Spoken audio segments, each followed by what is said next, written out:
Okay, good. Okay, good afternoon, everyone.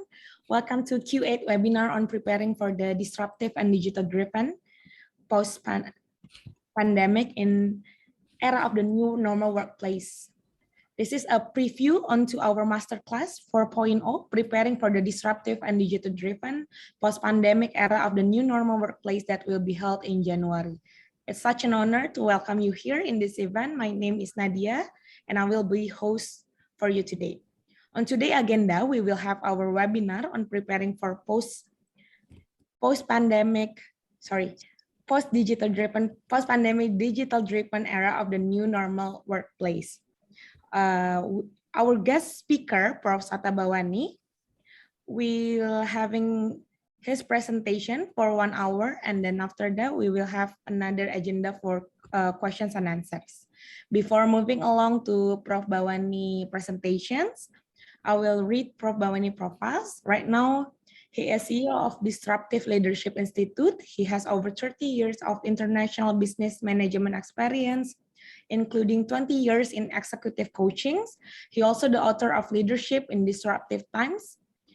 He is concurrently the CEO and C-suite Master Executive Coach of the Center for Executive Education, currently the Professor of Practice of Disruptive Leadership with IPE Business Schools, Paris for the MBA in Disruptive Leaderships. So right now I will give time and the screen to Prof. Satta Bawani. So Prof. Satta, the time is yours. Thank you, Nadia. Sorry, okay, Chris, over to you. No, thank you, Nadia. Professor, I was just thanking Nadia for the intro. Yeah. Now, do you want to take over? No, it's the floor is yours, or rather the screen is yours. No, I thought you want to go through the introduction of the program for the masterclass, so you can do it later. Yes. Okay, anyway, that's fine. A very good afternoon to each and every one of you, and thank you so much for taking your time this afternoon to be with us. And for the first time globally, that I'm going to present this latest research about the best practices of organizations that we have identified that has started the entry or the implementing their strategy for the new normal. And I'll be sharing some of the 6 best practices and the organization, what worked and also what doesn't work, and to give you some insights. And it's just very quick, very brief overview, because we're going to have a workshop in January where we will be going further in depth, where we were going through case studies and exercises from global MNCs, organizations like Microsoft, A6, a sports shoe company, Unilever, Procter & Gamble, GE, Starbucks, some of these organizations that has started the post-pandemic digital transformation very successfully, and I'll talk about that later. Okay, so I think Nadia has done introduction, so I will not go into this. If you want the slides, we will give it to you. You can write in to us at the end. We will be able to share with you. Now, very quickly about my organization, we have 2 organizations that's involved in the research in the disruptive leadership. Center for Executive Education does the delivery, the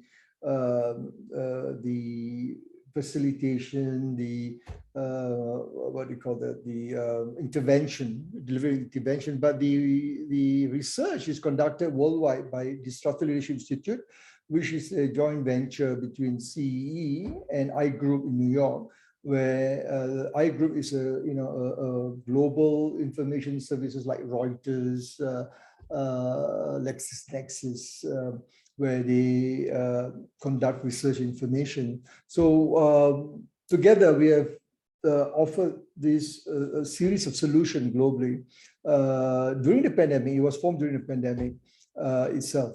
Okay, so I won't go too much about that. And today's program, just like any other program from our, I hope all of you can hear me well. Is it okay? Yeah. Okay. all our programs that we offer, including the webinars, and we have a lot of webinars over the last 18 months. It's available free to all of you. You can, have access on the YouTube. You may have received the links, through the EDM and through WhatsApp that I've sent.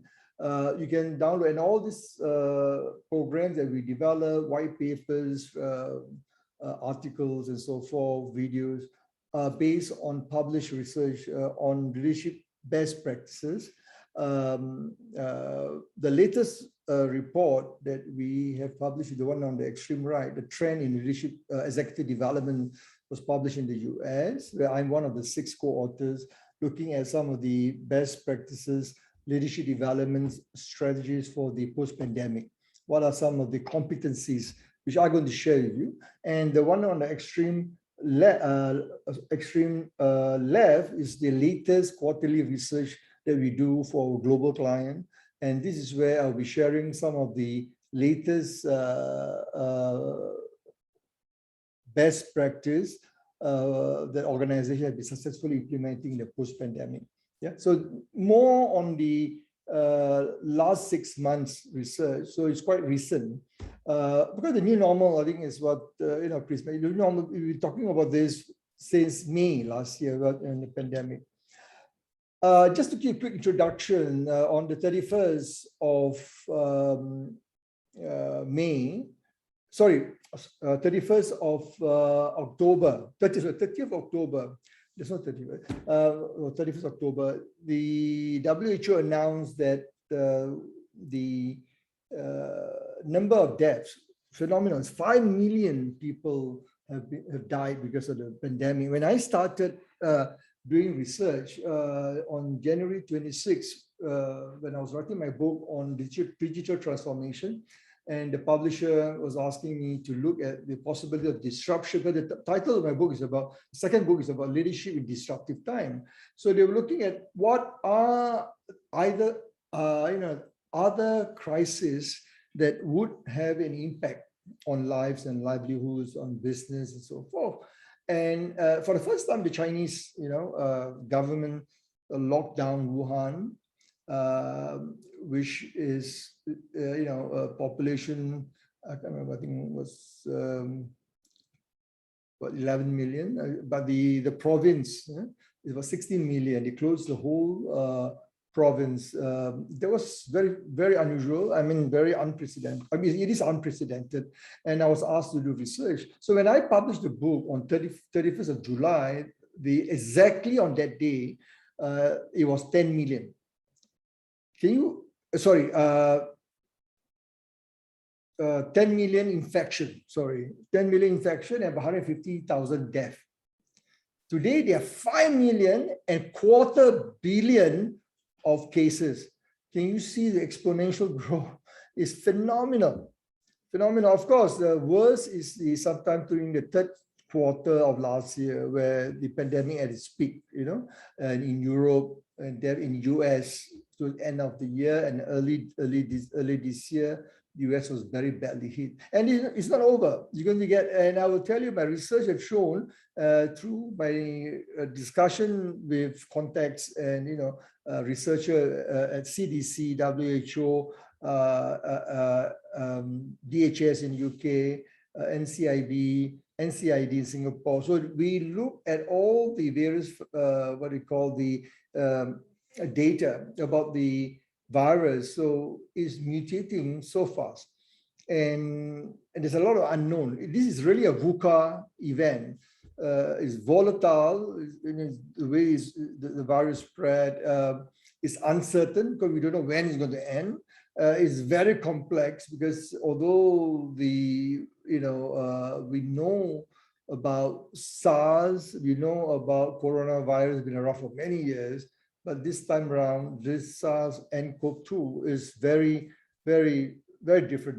Never they've seen this before, and up to today, nobody knows exactly when it's going to end. And I don't think it's going to become, in one of the topics I'm going to talk about, it's going to become endemic, because this is like flu, like TB, you have to live with it. it's not like Ebola, where you can eradicate, or well, sorry, not the chicken pox, you can eradicate, but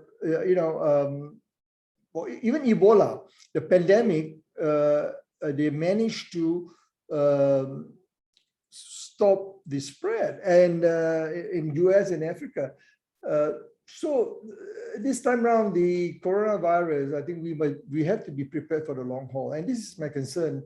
And as every day, when I go into every single day doing research and finding out what is happening worldwide and reading papers from British Medical Journal, The Lancet, reading the CDC report, WHO report, a lot of uncertainty. A lot. So it's really a VUCA event. So what can we learn as organization, as leaders? This is what our research is, talking to CEOs, our client in US, in Europe, in Asia.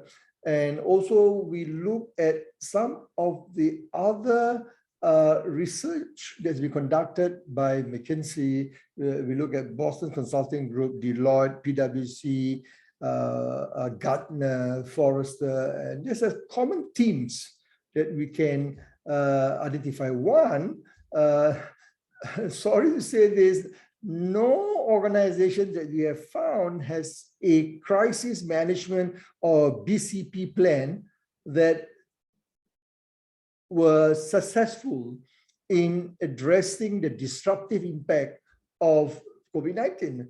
Because it's truly unprecedented, but it's not really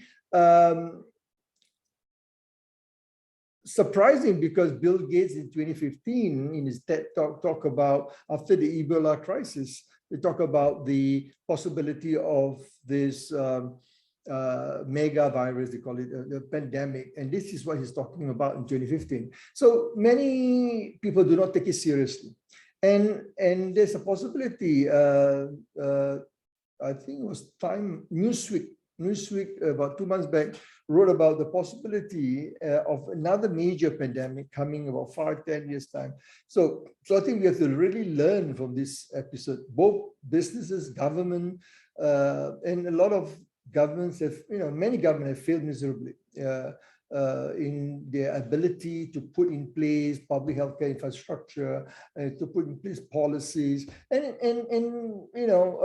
they cannot rely on the past, the playbook. Like, for example, SARS is different, although they come from similar genetic in terms of the family, where the virus, what you call it, the DNA codings, but we have never seen the way the virus replicate and the transmission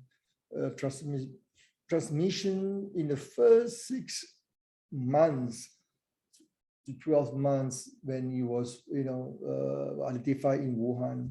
And there was still a lot of question about the origin, where does it, is it from the lab, or is it part of the cyber, or the what they call the bio warfare between China and US, and there's a possibility there will be more such, because the research into bio warfare is coming up, getting into in a very I would say very concerning, and reading some of the reports from defense journals and looking at what is happening. Besides bio warfare, we're talking about AI. War will be fought without men on the field. We're going to see a lot today. We've seen how technology, drones, and soon we have super soldiers, who are going to be put on in the field. So these are reality. This technology has disrupted totally every aspect of the business, every aspect of our life. Now, second point, I think this is something that all of us have heard: resilience. Actually, it's not new, because we know after the global financial crisis, I was going around the world delivering programs, and we talk about after the GFC. Of course, the GFC, the global financial crisis, is for the financial services, and the other smaller industries are impacted. But we then had advocate resilience in terms of being able to quickly turn around or quickly learn, fail and fail fast, and learn from it, and being part of what we call the learning organization. So I think many organizations do not learn. I think the global financial crisis and September 11, there were other black swan events that has happened, over the last 25 years that we should have taken notice and prepared. And the third point that we have found that many of these companies, first thing they do is save. I mean, which is I think makes sense. First 6 months, most of our clients tell us the one and only priority is to conserve cash, because with the pandemic hit, most of the business. I say, of course, the e-commerce, the businesses where you're talking about, logistics, supply chain, and they're doing well. Healthcare, but by and large, a lot of companies after the first 6 months, and they're trying to adjust and trying to, look for the new normal. There were plans in some country was expecting in July, August, third quarter last year. And I said it and I published it. I said, I do not believe that the new normal would be realized earlier than June, second half, or June, July 2022. The reason because everybody was hoping for the vaccine. That was, last year, December, and vaccine from Pfizer, from AstraZeneca, Oxford, then Moderna, and the rest. But I make it very clear then when I was interviewed by a radio station in the US, and they asked me, so with vaccine that Pfizer have announced, so what do I think? I said, vaccine doesn't help. It's vaccination, and the vaccination itself is a challenge because you're talking about a very, logistical nightmare. And especially a country like US, you see different states have different laws. And, Anthony Fauci, the President Biden advisor for COVID-19 task force, has having difficulty because different states do their own stuff. So you cannot go back to your old ways. So you need to disrupt your thinking. And that's why we talk about the last point is what we have found people like Starbucks, like Satya Nadella, Microsoft, when we look at Unilever, Procter & Gamble, BP, British Petroleum, GE. So what is interesting, all the leaders who's been able to put in charge of addressing this issue of the disruptive impact of the pandemic and how to get them back into the recovery phase, they all show a set of competencies. What in my research and my book, I talk about disruptive mental agility. And this is very important because you need to reinvent your way you think. You need to reinvent your customer strategy, your innovation strategy, and how do you then bring the company not only to survive but to thrive. And that's the challenge, because we have not seen many companies who are able to do that successfully. But as I said, there are few, and the worst is the SME. And there's no success story I can share. Many SME have folded up. Singapore, we try. I think the government has done a marvelous job in trying to provide support. I'm not sure the number. I'm not sure the number of companies that have folded up, but it's quite significant. And this is where we need to be realistic. This is going to get. I personally believe that the time is now, and I'll share some research.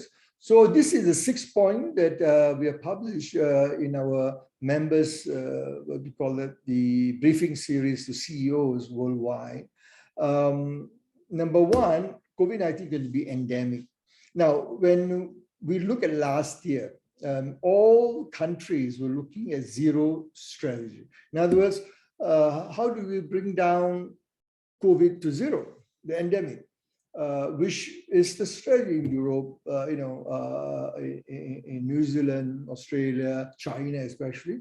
And today, China, as of last 2 weeks, China was the only country in the world that were focusing on zero transmission strategy, as opposed to treating the pandemic as endemic, meaning that it's like flu. Every year you go for the flu shot, there's new mutation, new variant. So this is what COVID-19 is going to be like. And this is the reality. Mask is going to become common. Even you are vaccinated, the vaccine will not last you more than 1 year. I mean, it will, over time you will wane, you become less effective. So I just went this morning for my booster shot, and I was talking to the doctor, and it's possible that every 6 to 8 or even 8 to 12 months, we're going to do a booster.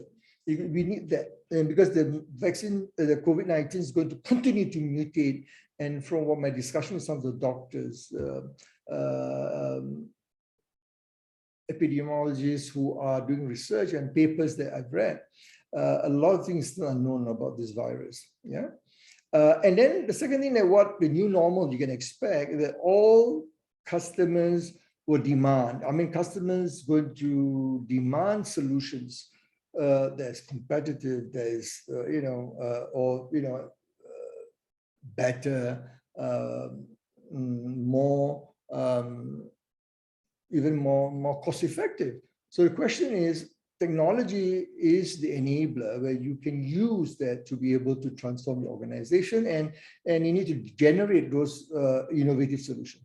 Third, it's about VUCA. I mentioned just now, the volatility, uncertainty, complexity, ambiguity, and this is going to remain. Especially what we have found, that the demographic shift, of course, we believe that organizations need to respond. Even the climate, that's why we heard about the ESG, environmental, social, and governance. A lot of companies are putting beyond CSR, corporate social responsibility, and to put in place strategy to address that. So this is a reality. Fourth, hybrid working is here to stay. What is hybrid working? Hybrid working basically means you have some of your staff at the office, some of the staff at home, and then you switch them around, as opposed to what we have during circuit breaker or during the lockdown, where we have remote working from home or work from home, WFH. I am not a fan of WFH. Even before COVID, I'm talking about. I always advocate, before pandemic, WFA. In my book, chapter 10, I talk about the benefit of WFA, work from anywhere. Because I used to do that for many years, for 25 years. Whenever I travel, my best place to do my thinking breakthrough solution is at the beach or at the pool. So it can work anywhere as long as you have the connectivity, network into your servers or whatever. Hey, Bob, sorry to interrupt. We have one question. Yeah, go ahead. Yeah. From Jess. Yeah. Jess, go ahead. You have a question? Sorry, I accidentally pressed. Sorry. Okay, go ahead. Sorry. Yeah, so I was saying that the hybrid is going to here to be, so we need to be prepared. And I will talk about the solution later. And then number 5 is very worrying. What we have found that a lot of people are suffering stress, burnout. There are suicide rates worldwide. Singapore is not so bad, but there are. I read there was a report a few days ago about the number of cases, of stress-related burnout, and IMH has seen many, Institute of Mental Health has seen many more cases. In Malaysia, the suicide rate is still very high. And lastly, the leaders. And I'll talk about that solution. All these are the reality, that the challenges that the new normal is going to pose. And of course, I will give you the remedy. I mean, the solutions that what we believe would, based on the best practice of organizations, what they have done. And I will share with you some of the practical ways to address this. Yeah? So the leaders need to build resilience and to prepare for the next crisis, and the next crisis can be as early as the next 2-3 years, and we do not know in what form. And could be another pandemic. But the question is, can we learn, build the resilience, and develop the mental agility to be able to bring our people together and bring the organization, as I said, to thrive, not only survive, but to thrive for the future. Okay. And when is the new normal? Interestingly, the latest research by KPMG CEO worldwide, the response, majority of them believe is 2022. This is what I've been talking about this since last December, going through talking when I do a lot of this webinar because of my book tours virtually, and I ask CEOs, CHRO, and some of the business leaders. Most of them anticipate end 2021, 22, and the airline industries and travel tourism will be 2024, 25 before the pre-pandemic, or we will never recover like pre-pandemic. But the reality is that when the survey was done in March 2021, about in Asia about 6%, globally nearly one third. So in other words, 1/3 of the CEOs globally believe that by 2021 December, sometime January to December, we will have a new normal.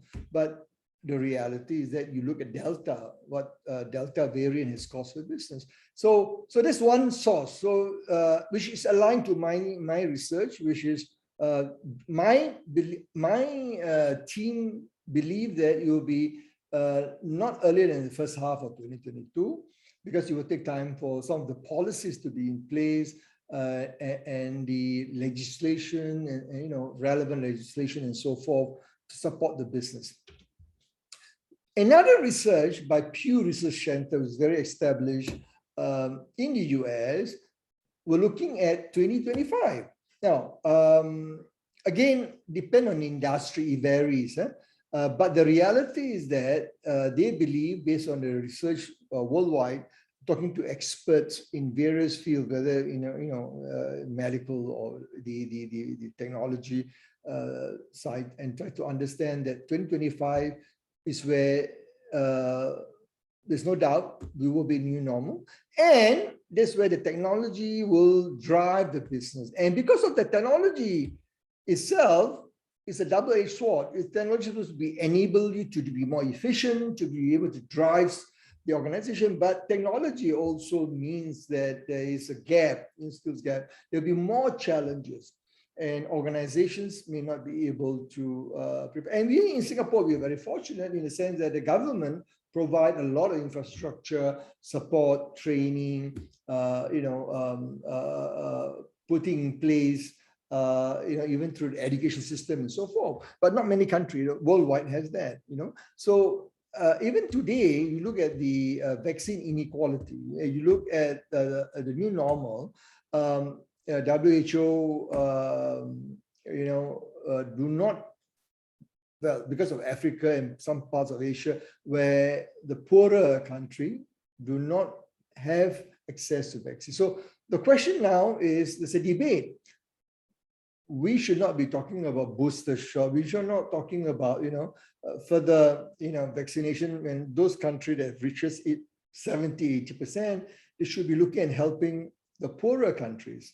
So this is a big issue, on the vaccine inequality. And WHO, and for the Chinese, is involved very strongly in trying to provide their vaccine and to get goodwill worldwide. And but there's a reality. But I think because of that vaccine, and because of the mutation, because the challenges that we can expect, so Pew Research was looking at a longer time frame.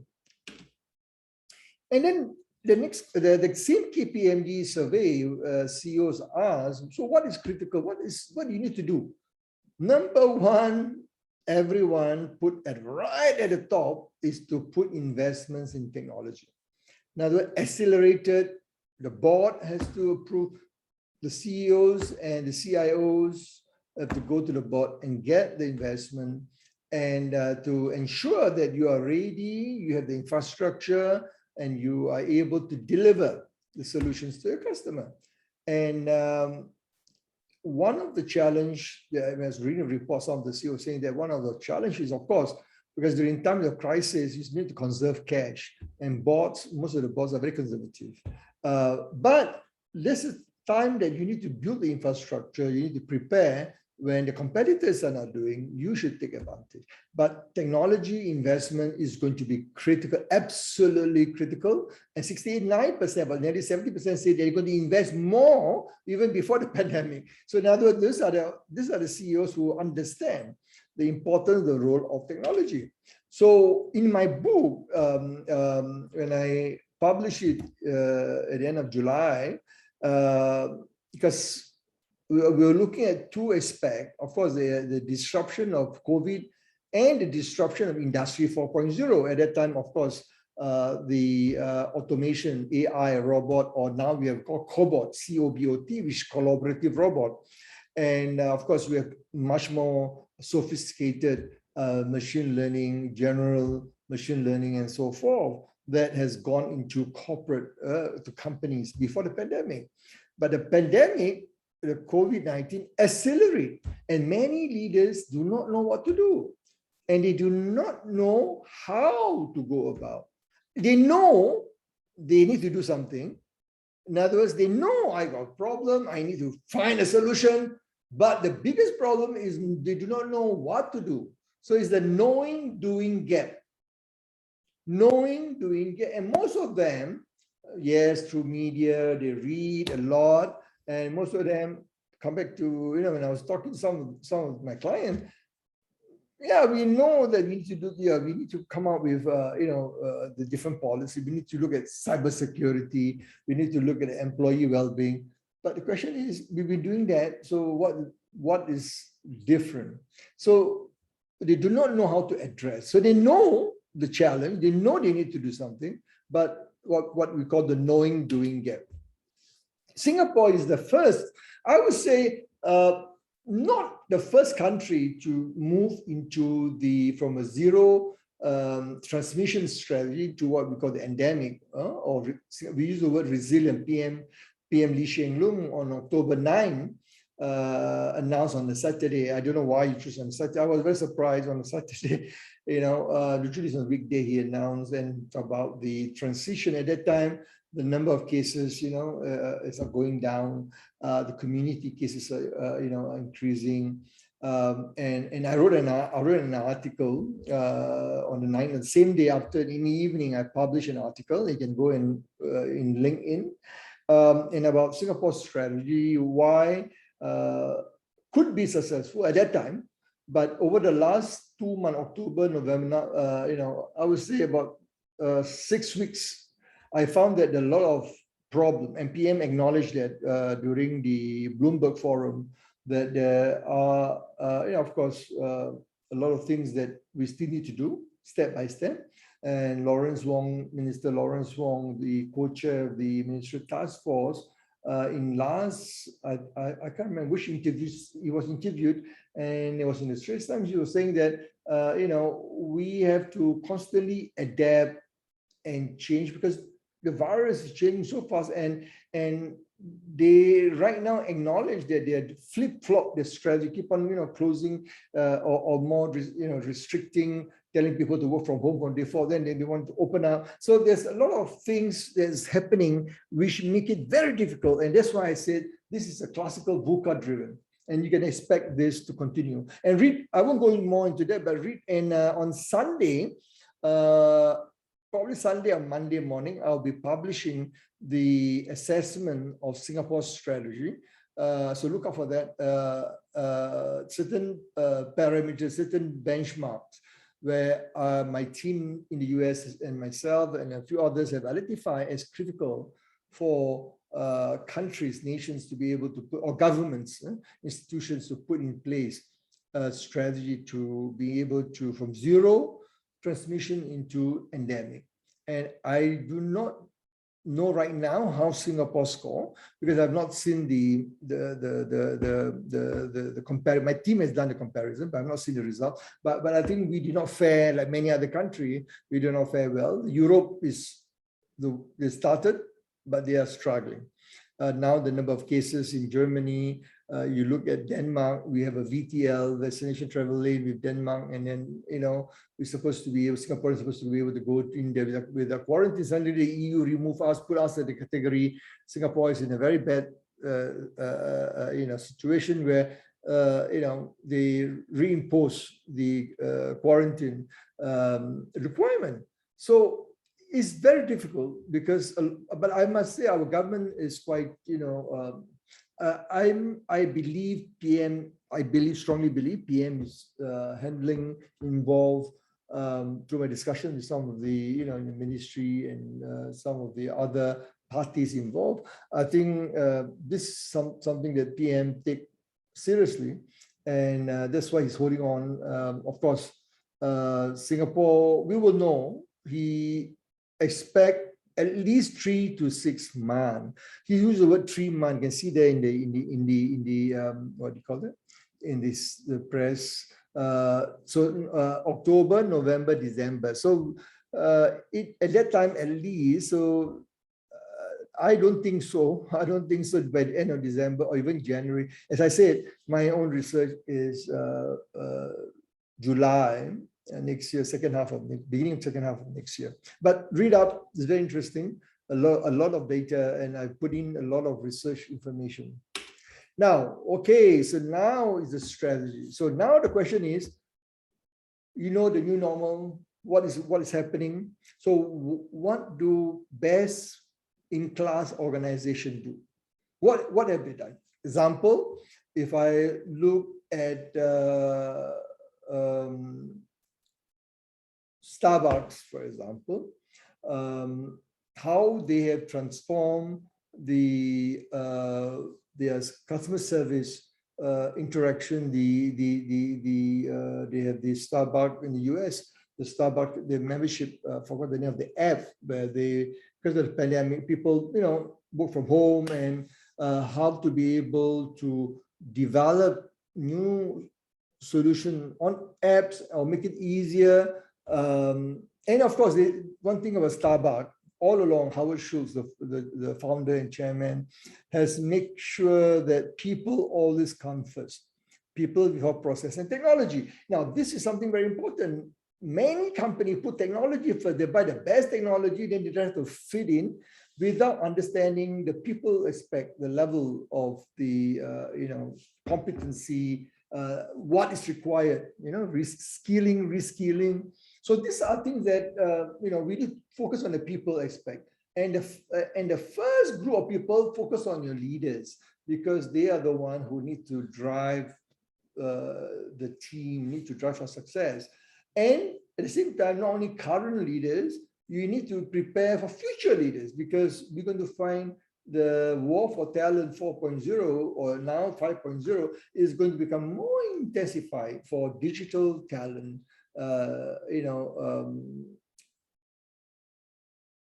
Coaching, or you already started organizations, looking for good people. So you need to ensure that HR, your HR team are ready now, not wait now, to get this put in place. The talent management strategy.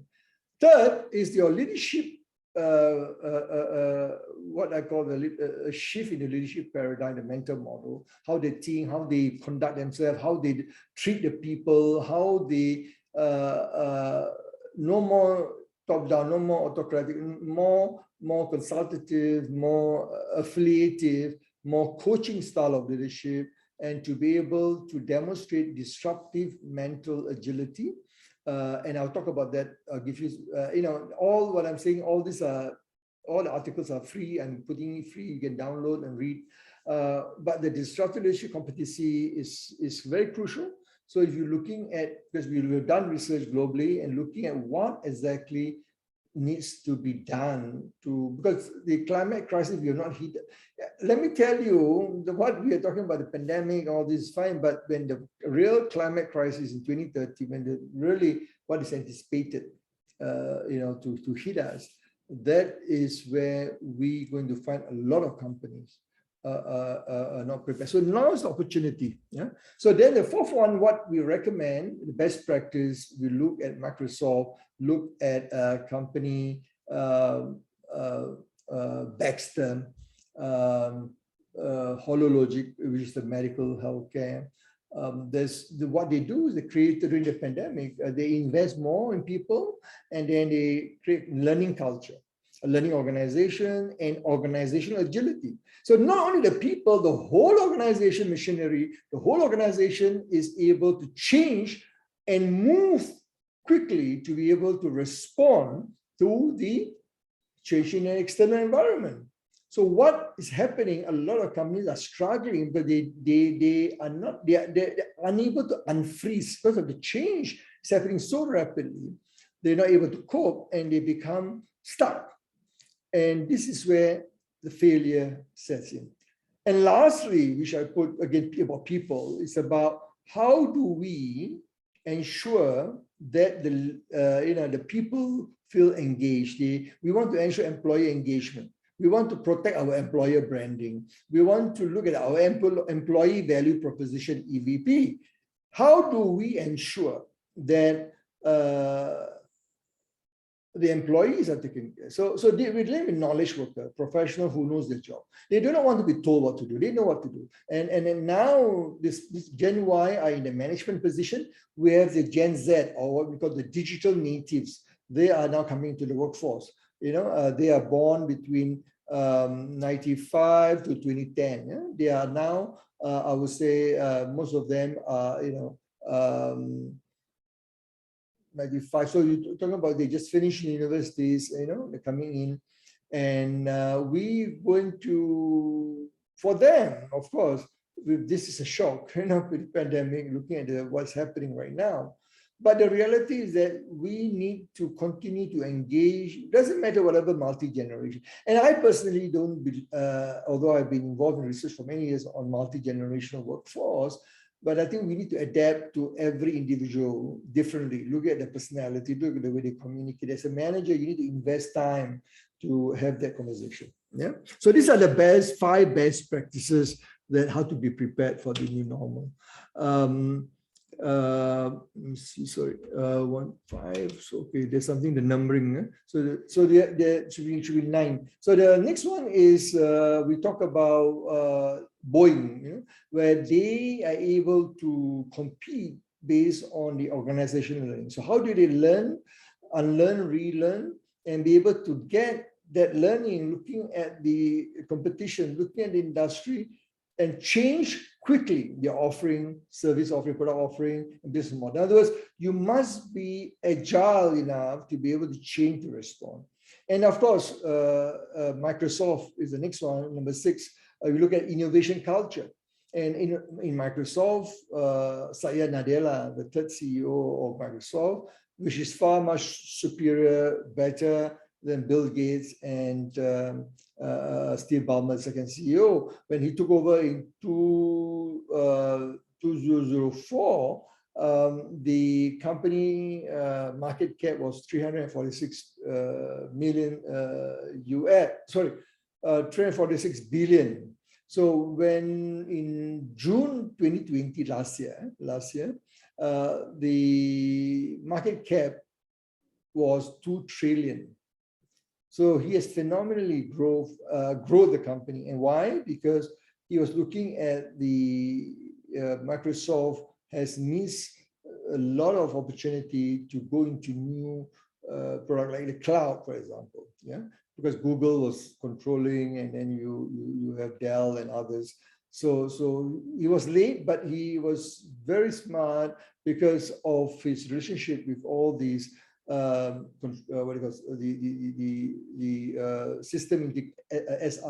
integrators, which does the API, application protocol interface with different software. So Satya Nadella is the engineer. He's a career engineer for Microsoft for 30 over years. So he knows the business, he knows the industry, and he knows what the customer wants. And he makes sure that the staff spend time with the customer. And one of these mantra is about, he himself call the customer, talk to the customers. And number 7 is about, I mentioned, we all know we have to work from home, we need to work, some people need to work from office, but you need to be present on location. But what has happened that many companies fail to develop a clearly defined hybrid working policy. One of in UK, let me tell you, some of my clients in UK, they're all waiting for the government. You see, it's typical in many Asian countries, waiting for the government to take the lead. Because Singapore, we don't. I think I would say, by and large, many companies take the action. Coming out with policies. Singapore government came out some MOM come out with recommendations to manpower about how do you make sure those work from the office, how do you rotate, and then how do you make sure the office infrastructure is rearranged. So what is a good company, a very best practice is a company called NatWest Bank, which is National Westminster. It's a government-owned bank in the UK. NatWest was very interesting. Everybody was waiting, all the GLC, even the private sector, waiting for the government to come up with some ruling or some guidance. They waited for 6 months, nothing, and the people are quite frustrated because what should I do? If I do this, do I violate the statutory regulation and so forth? So they take the initiative. NatWest take the initiative, come up with a very hybrid policy, working policy, which define what are the needs of the employee and the business, but we need to have a balance, because not everybody has to work from home. I don't think everybody should work from home because some function need to be there, like IT or some of the warehousing, and certain function need to be physically present. Yeah. But how do you be fair to those people? How do you ensure they do not miss out on communication? They do not, you provide them the same opportunity. Yeah.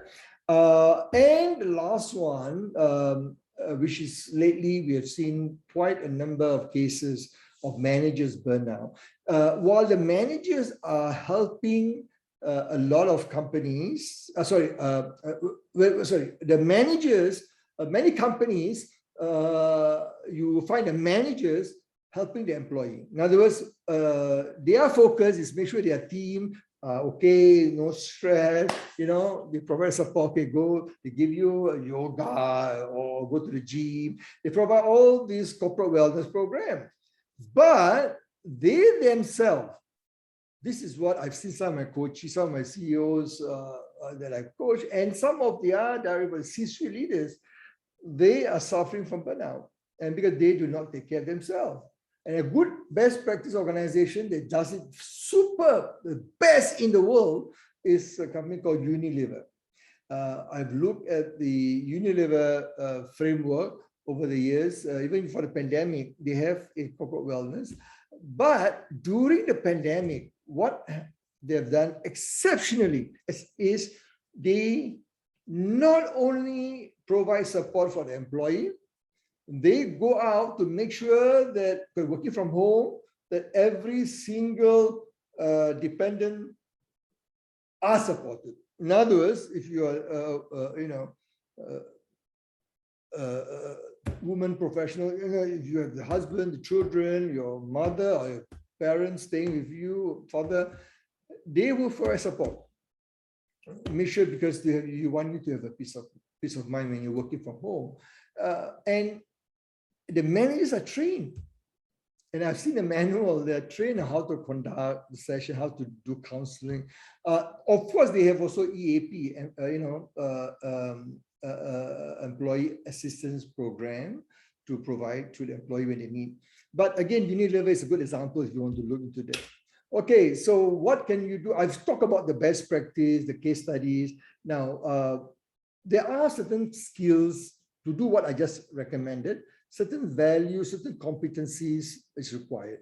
So what are these? This is the crisis model that we have developed and published, and many companies are now using it in US, because my consultant and the projects mostly in the US, and we find it very simple. And Marriott hotel the former Arne Sorensen, the former CEO, who died because he has cancer during the pandemic, and how he communicate, how even the company was there to close the hotel worldwide, but he go to the town hall, he articulate, communicate. He was very sick. He was in stage 4. He was dying, but he faced the employee and take them and explain, because people trust him. There's a trust, trust-based partnership.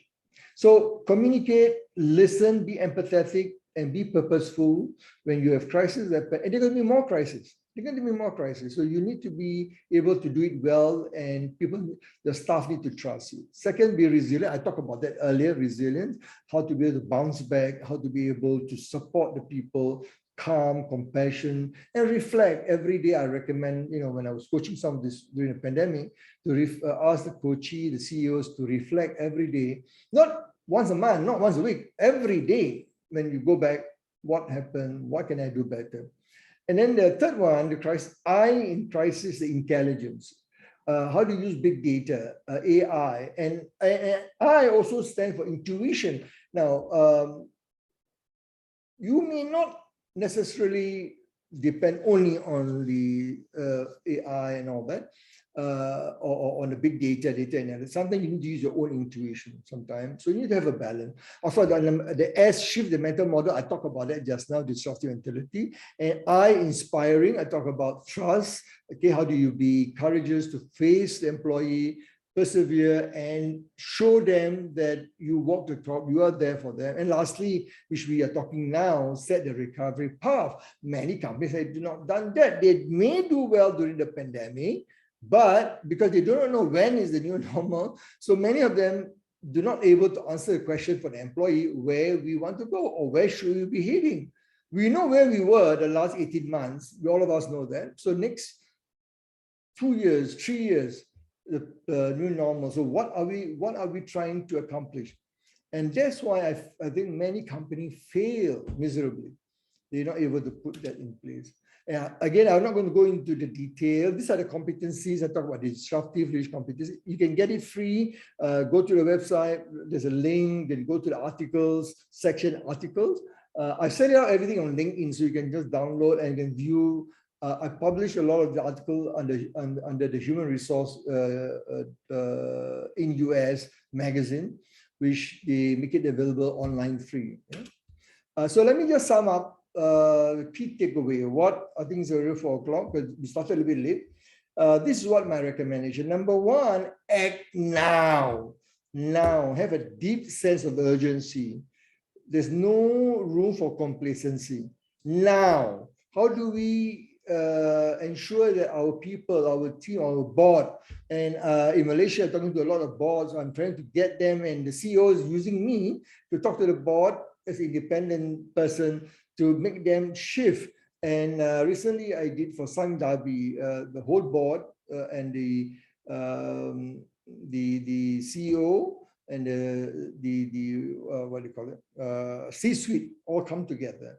There was an October this year, October 22nd, where I get there for 1 whole day. I cannot fly in. They wanted me to do face-to-face, but I get somebody, one of the HR facilitator, and so I was conducting it through virtual. And the CEO is very gung-ho, wants to get it done. Unfortunately, the board, need to be I use the word educate, why they need to take action.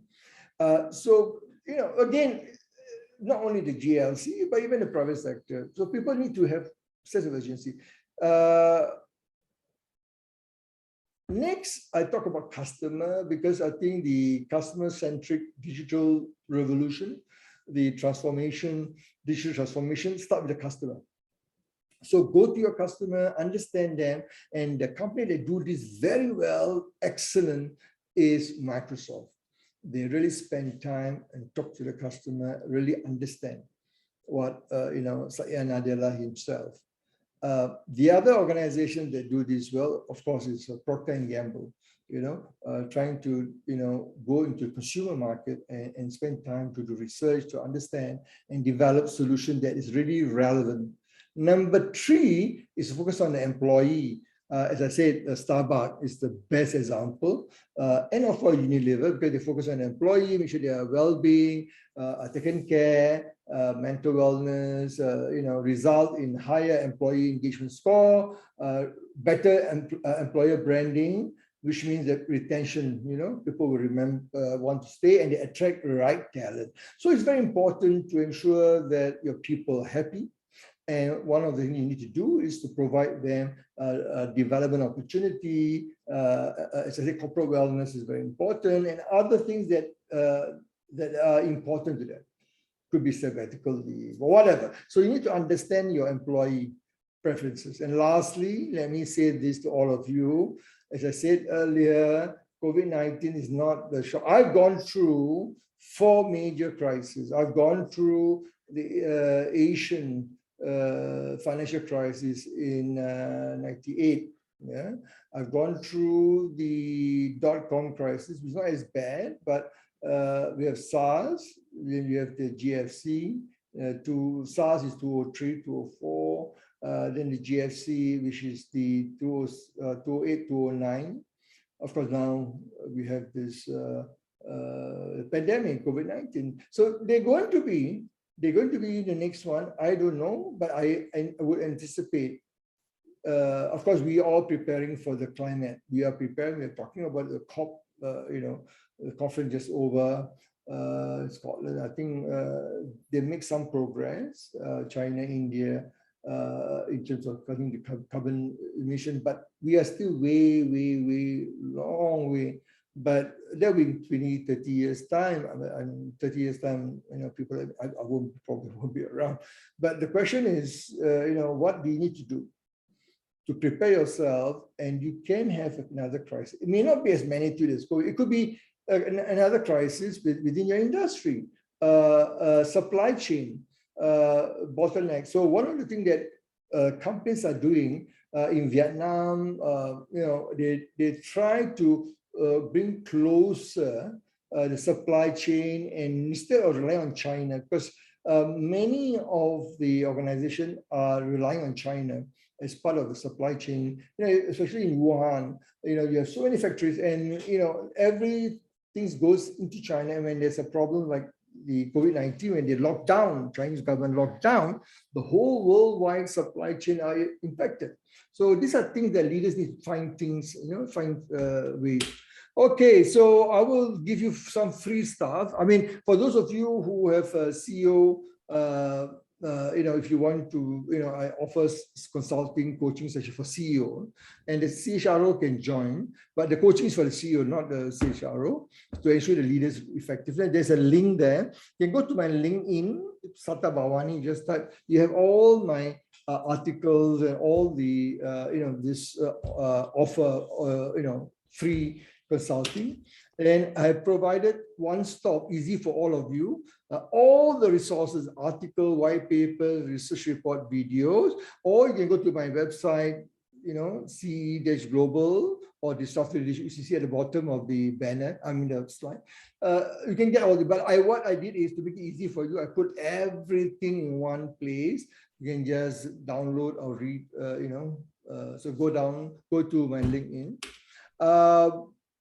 So when we talk about the challenges, so we have developed a series of masterclass. The first one will be in January for the post-pandemic, which Q8, the organizer, will give you some information later. So, but there are other series we do it for in-house, for client. We customize, like Petronas of Johor Corp. We customize their, the program, some Dagi as well. We do executive coaching to help them to prepare for the post-pandemic. Coaching 4.0, looking at disruptive skills, disruptive leadership. Okay, and this again in the website you can get. For those who want to get a book for November and December, we are giving away 20%. You can just go, the code is there. Yeah. Code gives you Bawani 20. But if you want to buy bulk order for your leadership team, more than 10 or more than 15, just email me. We will give you better discount, more than this, because my objective is to make sure that people are getting the support, the resources on how to get it ready for the post-pandemic. This is the masterclass. I think later Chris will give you more detail, but I would encourage you to those of you who would like to know more and go to more detail. The title will be Future Work in the Post-Pandemic Digital-Driven Workplace. What are some of the best practices can you put in place from the worker workplace? So all these three factors. So we will look at organizations that have been very successful to put in place what we call the future work. Okay, future work dimension. There are 4 or 5 models that I will introduce during the workshop. That's it. So yeah, because we actually a little bit longer, so I will now pause for Q&A or any question. Chris, Thank you, Professor. Thank you, Professor. I'm very conscious of time, although we started a bit late, but I think some people, like we have had some people just have to excuse themselves because they've got whoever is around, that's fine. Yeah. But we can take 1 or 2 short questions if there's any. I see. I think Dr. Ahmad Magat put his hand. Ahmad Magat, yeah. Yes, please go ahead, Doctor. Yes, I have a question with respect to what you mentioned earlier, Right. In your session concerning the knowing-doing gap. Yeah. Right. I suspect this is a real perennial problem, especially afflicting SMEs. They know they need to do things. They know they need to change. They need to adopt new technologies and all that.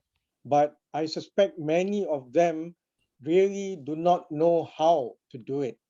So how do we encourage such organizations to take the first step in order to be aligned with this ever-evolving change that we are facing currently? Like what you said, in this VUCA environment where things are just continuously changing. Nothing is static. Yeah. No, I think, thank you, Doctor. One of I think the SME has been very badly. I think we have not seen the worst of it.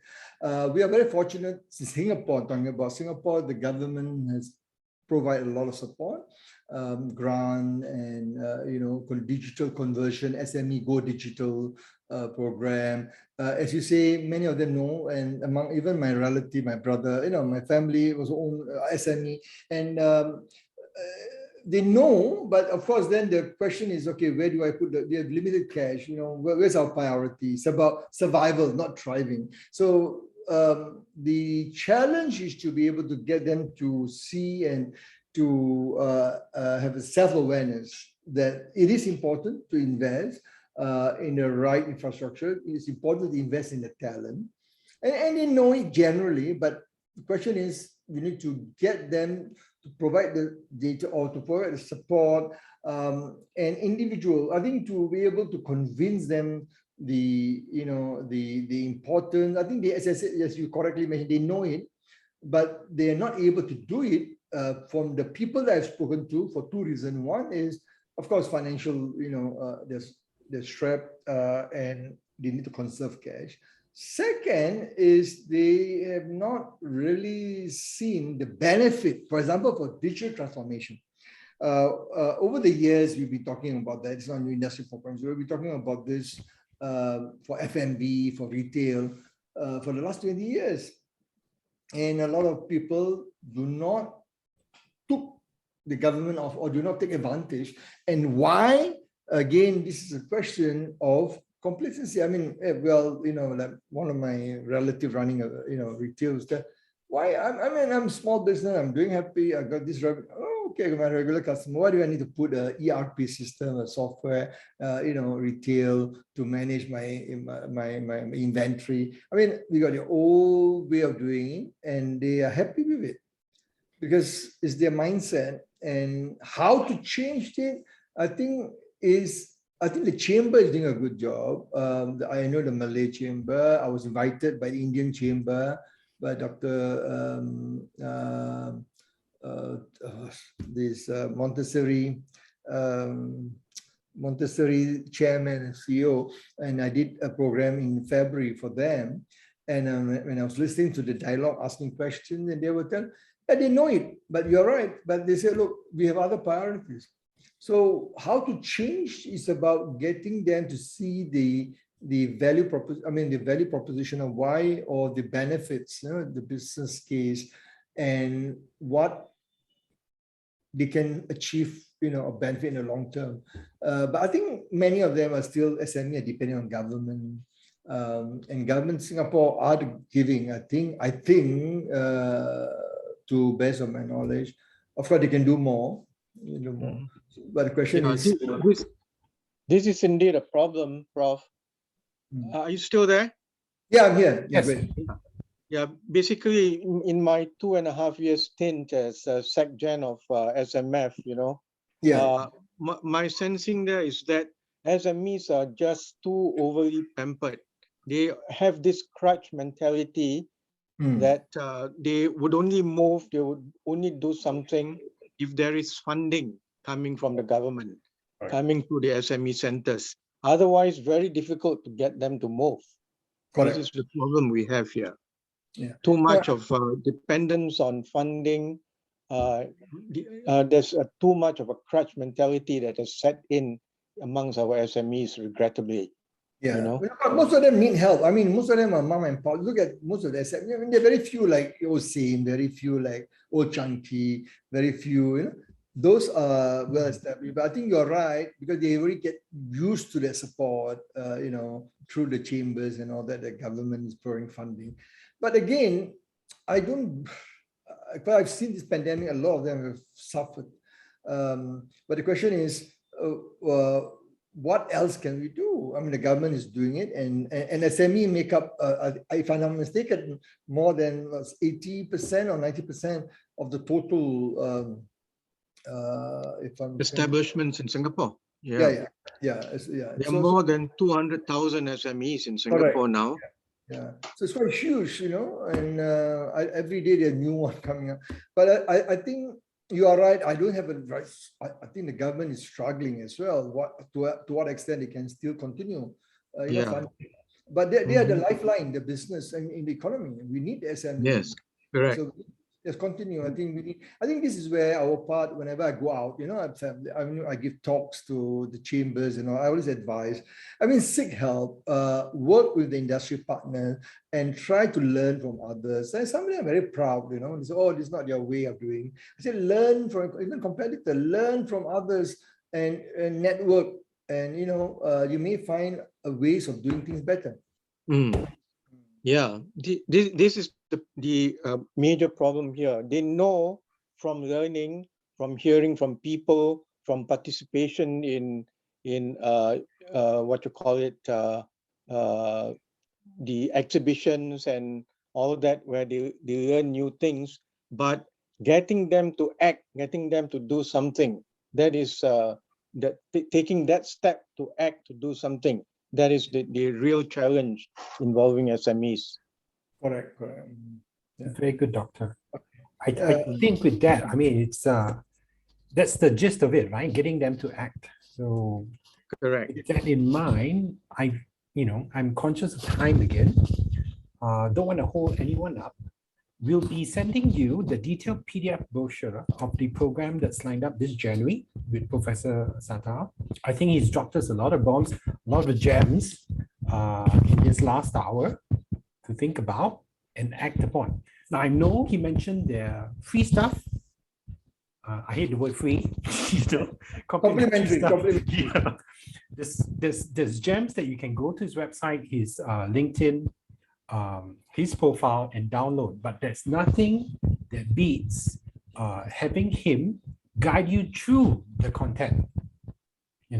Yes, you can download them and say, I'm going to read them, later, but later never comes because you're so stuck with work and other priorities, right? Day to day. So this gives us a chance this January 19th, 20th to set aside time. where you can learn directly from the professor. Yeah, sorry, Dr. Bibi Jan, you want to ask a question, Dr. Bibi? Was there another question? Sorry. Not really. I mean, it's crystal clear. You know, your fantastic presentation is very good. It's just that I don't belong to the CEO category, so Doesn't matter. I It still doesn't feel matter. that there are a doesn't lot of matter. things to learn and unlearn. Yes. Even if you don't belong to the CEO category, you can learn how to buy in or get the board's buy-in. Yeah, but It's you on the see case. a lot of committee, national committee, that sometimes you need to easier for the chairman or some of the other senior folks to listen to you. They trust you, they know you, and Right. I think it's very important for us to do our part. And that's what I'm doing. Even my grand uncle, people, I get to make them understand what the pandemic it is and what is the digital, why they need to make. Even some of them are the younger, the millennials, the Gen Z. They know it, but they don't care. Some of them, the attitude. So I need to make them realize this is the best time. But by the time we have Generation Alpha coming in, which is the latest one, which was born between 2015 until now. So by the time they grow up, and by next 10, 15 years, they will forget about COVID. They will forget COVID is not. They will not, because they will not remember the suffering that we went through. But the good news is that they are much more easier because they're more resilient, and based on some research I've read. But again, they're still too early. So too early. So for leaders, HR and professionals, CEOs, I think it's good. We need to communicate and share. Like an event like this. I do a lot of this complimentary event like this. I want to share as much information. And so that people can, learn, and I make all my materials free, on my website. Of course, a workshop that is organized by Q8 and other partners, which are commercially, they are running it. So, but I'm prepared for charity organization. If you have charity, I know Bibi and Dr. Ahmad Magan, Dr. Bibi Jan, or any one of you have charity, I'm prepared to do on gratis, because it's part of giving back. So I have no problem. Yeah. Okay, I'll book you first. Thank you, Professor. Very Thank you, magnanimous. really. It's Inshallah, such inshallah. enriching and very informative sharing, because I do agree with you. I work with kids, I work with teenagers. I think many of us, not just kids and teenagers, even adults like us, sometimes we are in the state of very ambivalent, not sure what to do. We are not. I don't know whether are we numb, are we experience numbness, or are we just having this boch-up attitude? And and if you talk to them, they will say we are so kanchong. So again, it's all about perception. Yeah. Right. You're right. Yeah, I can tell you. Thank Yeah, I got through. Okay. So thank you so much. So Chris, thank you so much for all of you, for those of you who are still here. Jess. Thank you. No, Yeah, to take your time this been- afternoon to join us. We really appreciate that. It's been very good. It's Yeah, been inshallah, very, we very meet. productive. Okay. So watch out for the video of this. We'll upload it onto our socials, and I'm sure Professor Sata will also upload it onto his channels, which we'll send to him.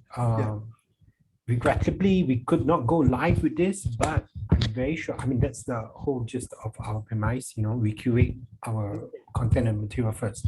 So we'll see you in January Okay. 1920. Okay, Thank you. Thank you very much. Yeah, everyone. thank you again. It's so generous of Prof to share. Yes, Everything, indeed. make it accessible and available to everyone. Thank you. Yes, indeed. Assalamu Thank you. alaikum. Thank you. Thank you, everyone.